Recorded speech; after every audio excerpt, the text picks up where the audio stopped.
So you said the U.S. is not doing that well in winning friends. What happened, because the Trump administration certainly is gone, and we have the Joe Biden administration here. Well, the fact is that the Biden administration is, I think, on balance, somewhat more aggressive and somewhat more hawkish than the Trump administration was. Donald Trump, for all his faults, was not a warmonger. Donald Trump did not start any wars. And he makes the argument, and it may be true, that if he were the president instead of Joe Biden, that there would be no war in Ukraine. We can never know for sure whether that's true.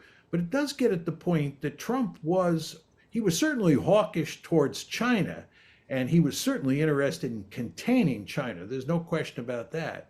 But other than his policy towards China, he was not remarkably hawkish by any means. Joe Biden, on the other hand, is hawkish across the board. He is very interested in pursuing an aggressive foreign policy.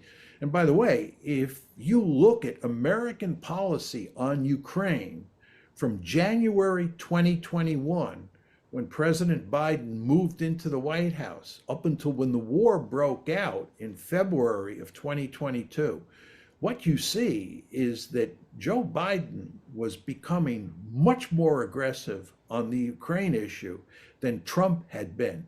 And it was Biden's aggressiveness on the Ukraine issue that played a key role in leading to the war breaking out on February 24th of last year. So you do not want to underestimate how aggressive Biden was toward Russia on the Ukraine issue. And of course, he's been every bit as aggressive towards China, if not more aggressive toward China than his predecessor, Donald Trump was.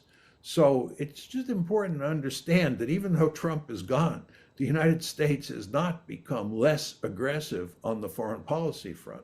Mm-hmm.